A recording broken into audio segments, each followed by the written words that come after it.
বললেন যে আমার সরকার আপনার 100 দিনের প্রাপ্য মিটিয়ে দেবে, কিন্তু যদি না দেয় আমি মরে যাইনি।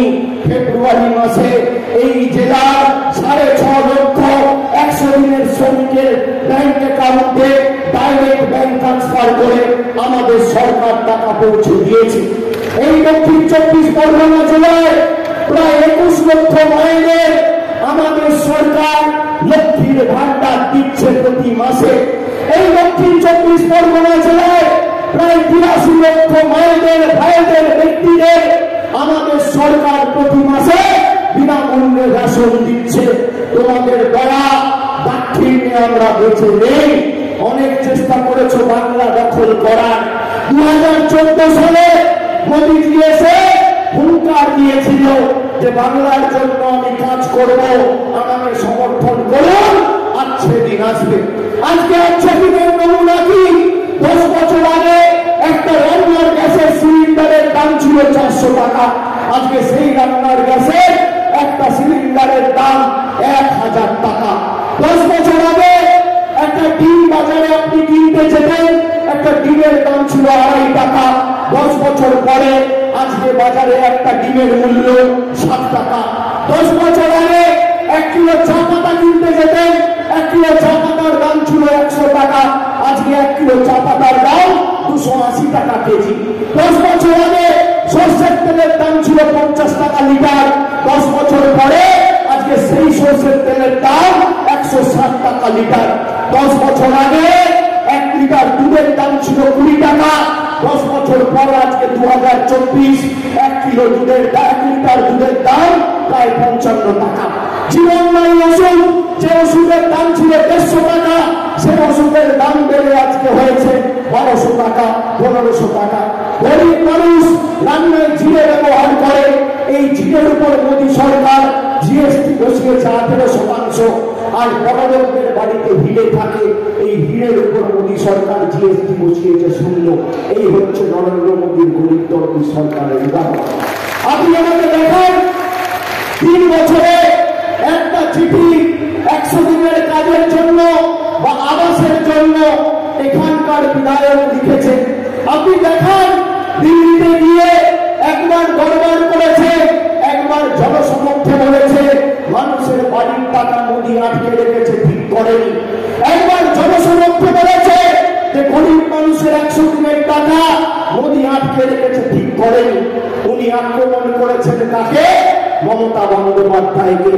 যে মমতা বন্দ্যোপাধ্যায় মাথা উঁচু করে নরেন্দ্র মোদীর বিরুদ্ধে 10 বছর ধরে বাংলায় লড়াই করে সমগ্র দেশ কাশ্মীর থেকে কন্যাকুমারী দৃষ্টান্ত স্থাপন করেছে, সেই মমতা বন্দ্যোপাধ্যায়কে আক্রমণ করেছে।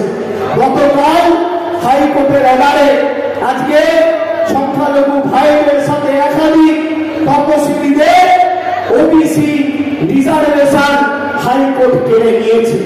যে বিচারপতি শুভেন্দু অধিকারীকে রক্ষা কবচ দিয়েছিল, সেই বিচারপতির বেঞ্চি আমার সংখ্যালঘু ভাই আর তপশিলী ভাইদের রিজার্ভেশন কেড়ে নিয়েছে। তার কাকতালীয় নয়। প্রায় 24 ঘন্টা হয়ে গেছে। আপনারা বলুন, একটা প্রতিক্রিয়া জানিয়েছে যে মানুষের পাশে দাঁড়াতে ভয় পায়, যার মেরুদণ্ড আর টিকি দিল্লিতে বাধা, সে আপনাদের উন্নয়ন করতে পারে না? যে তৃণমূল কংগ্রেস মাথা উঁচু করে মেরুদণ্ড সোজা রেখে দিল্লির বিরুদ্ধে লড়াই করে মানুষকে সংগঠিত করে উন্নয়ন পৌঁছে দিচ্ছে, সে বিজেপিকে প্রতিহত করে আপনার সাথে লড়াই করতে পারে। সিদ্ধান্ত আপনাকে নিতে হবে, সিদ্ধান্ত আপনাকে নিতে হবে। আমি ভাবলেন আপামর জনসাধারণ সকলকে বলে যাব, এই মাটি যে তৃণমূলের দুর্জয় ঘাটি, আগামী 1 তারিখ গরম বেশি পড়লেও, তাপমাত্রা বাড়লেও, বৃষ্টি হলেও ছাতা হাতে বেরোবেন, লাইনে দাঁড়িয়ে নিজের ভোট দেবেন। একাধিক কেন্দ্রীয় বাহিনী পাঠাবে, আপনাকে ভয় দেখানোর চেষ্টা করবে। ভাঙড়ের মানুষ আর এই জেলার মানুষ মাথা নত করেন। ইডি, সিবিআই, কেন্দ্রীয় বাহিনী, হাইকোর্ট আর সংবাদ মাধ্যম যাকেই কাজে লাগান, শেষ কথা কোনো বিচার ব্যবস্থা, সংবাদ মাধ্যম আর কেন্দ্রীয় তদন্তকারী সংস্থা বলে না। শেষ কথা বলে খেটে খাওয়া মানুষ, শ্রমিক, কৃষক, ছাত্র, যুব, মা বোনেরা, আমার জনসাধারণ এত চেষ্টা করেছে 2014 থেকে 2016, 2019, 2021 পরপর 4 বার হারিয়েছি। আবার 2024-এর 1 তারিখ ঢোকাত্তা করে মাঠের বাইরে বার করবো, কথা দিয়ে গেল। আপনি বলুন না আমার বিরুদ্ধে এত ইডি সিবিআই লাগিয়েছে, আমার বয়স্ক মা বাবাকে ছাড়ে, আমার মার বাবার পিছনে ইডি সিবিআই লাগিয়েছে, আমার স্ত্রীকে একাধিকবার ডেকে পাঠিয়েছে। আমি মাথানত করেছি মায়েরা, মাথানত করেছি। এই মাটি মাথানত করতে জানে না। আমাদের ঘোড়া কেটে দিলেও জয় বাংলা বেরোবে আর মেরুদণ্ডটা সোজা থাকে। পঞ্চম দফায় 5 দফায় ভোট হয়ে গেছে, এই 6ম দফার ভোট আগামী পরশুদিন, আর আপনাদের শেষ দফা 7ম দফায়। প্রথম 5 দফায় ভোটে প্রত্যেকটা লোকসভা কেন্দ্রে আমি গেছি, প্রচার করেছি। ওই আমি আপনাদের বলুন হয়েছে, এখানে সংবাদ মাধ্যমের ভাইদের বলবো আমার ছবিটা না দেখে আজকে মানুষের ছবিটা দেখাও, আর এই ছবিটা দেখে সবাই দেখি মানুষ কার সাথে আছে, কার সাথে আছে বুঝে নেবো। আমরা 34 বছরের সিপিএমকে বাংলা ছাড়া করেছি, মমতা বন্দ্যোপাধ্যায় মাথা মতো করেন। আর আপনি ভাবছেন ভোটকে চোখকে আপনি বাংলা দখল করুন। আমি বলছি মায়েরা, এদের বিদায় আসন্ন আপনি লিখে রাখুন। আর আমরা আমাদের ইস্তাহার পত্রে বলেছি যে আগামী 4 তারিখ ফল বেরোনোর পরে দেশে আমাদের সরকার তৈরি হবে, সেখানে নির্ণায়ক ভূমিকা পালন করবে বাংলা এবং তৃণমূল কংগ্রেস। তার সাথে সাথে আমরা বাংলার 2,12,00,000 মহিলাকে যেভাবে লক্ষ্মীর ভান্ডার দিয়েছি, আমরা ভারতবর্ষের 50 কোটি মহিলাকে লক্ষ্মীর ভান্ডার দেব। আমরা আমাদের ইস্তাহার পত্রে লিখেছি, আমরা লিখেছি যে দারিদ্র সীমার নিচে বিপিএল তালিকাভুক্ত যে পরিবারগুলো রয়েছে তাদের প্রত্যেককে বছরে 10টা করে বিনামূল্যে গ্যাসের সিলিন্ডার আমাদের সরকার দেবে, কেন্দ্রের সরকার দেবে, আমরা লিখেছি। আর আমি বলবো কোন বিজেপির নেতা যদি সভা করতে আসে আজকে 23 তারিখ, কত তারিখ? 23 তারিখ, এখনো প্রচারের 7 দিন আছে। 7 দিন আছে তো, 31শে মাস 1 তারিখ ভোট, প্রচারের শেষ দিন 30 তারিখ। আমি বলবো দক্ষিণ 24 পরগনার যে কটা ব্লক টাউন রয়েছে আপনি ঠিক করুন, আপনি মঞ্চ বাঁধুন। একদিকে আপনার দেশের সর্বভারতীয় নেতাকে পাঠান, আর একদিকে আমি থাকবো। 10 বছর দক্ষিণ 24 পরগনা জেলার জন্য আমাদের সরকার কি করেছে, আর 10 বছর আপনার মোদীজির সরকার কি করেছে। আপনি রিপোর্ট কার্ড নিয়ে আসুন, আপনার যদি বুকের কাঁটা থাকে আর এক বাপের বেটা দেখি কত ক্ষমতা। আমি মাঠের বাইরে বলে দেবো, এটা আমার নাম অভিষেক বন্দ্যোপাধ্যায় না, আমি টিভি চ্যানেলের সামনে কথা দিয়ে যাচ্ছি। এরা আসতে পারবে না। এই পথশ্রী রাস্তাশ্রী প্রকল্পে আপনি বলুন তো কত রাস্তা হয়েছে বিভিন্ন জায়গায়, খালি ভাঙর নয়, ক্যানিং পূর্ব পশ্চিম, ওদিকে পাথর প্রতিমা, নামখানা, সাগর, কাকদ্বীপ, কুলপি, রায়দিঘি, জয়নগর, একাধিক জায়গায় ব্যাঙ্গালোর, ফলদা, বিষ্ণুপুর, সাতগাছিয়া, মগরাহাট, পূর্ব পশ্চিম, একটা জায়গা বাকি নেই। গ্রামীণ রাস্তা প্রায় দক্ষিণ 24 পরগনা জেলায় গত 1 বছরে আমরা 1400 কোটি টাকার গ্রামীণ রাস্তা করেছি। আমরা আগামী দিনে করবো। ওই ভাবে 1.5 লক্ষ জনের ব্যবধান দেবে। আমি আপনাকে কথা দিচ্ছি, আগামী 3 মাসের মধ্যে নতুন 30 কিলোমিটার রাস্তা 50 কোটি টাকা খরচা করে রাস্তাতে মামলা করবে। জুলাই, আগস্ট, সেপ্টেম্বর, জুন থেকে জুলাই, জুলাই থেকে আগস্ট, আগস্ট থেকে সেপ্টেম্বর, দুর্গাপুজোর আগে তাও বলছি। আমি এক কথার ছেলে, যা বলি তাকে আমি ভেবে কথা বলি, না ভেবে কথা বলি না। আর কথা বলে শরীরের শেষ রক্তবিন্দু পর্যন্ত কথা রাখা। আপনারা যারা এসছেন আজকে, আগামী 7টা দিন পরিশ্রম করতে হবে, ঐক্যবদ্ধ থাকতে হবে, তৃণমূলের প্রার্থীকে জেতাতে হবে, আর মমতা ব্যানার্জির হাত শক্তিশালী করতে হবে। এই ভাঙড়কে যারা অপমানিত করেছে 2021 সালে, এই ভাঙড়ে সম্মান আবার পুনঃ প্রতিষ্ঠিত করতে হবে। হারানো গৌরব ফিরিয়ে আনতে হবে, আর বহিরাগতদের জবাব দিতে হবে। সায়নের বোতাম হচ্ছে 3 নম্বর। 3 নম্বর বোতাম, 1, 2, 3 বিজেপিকে বিদায় দিন।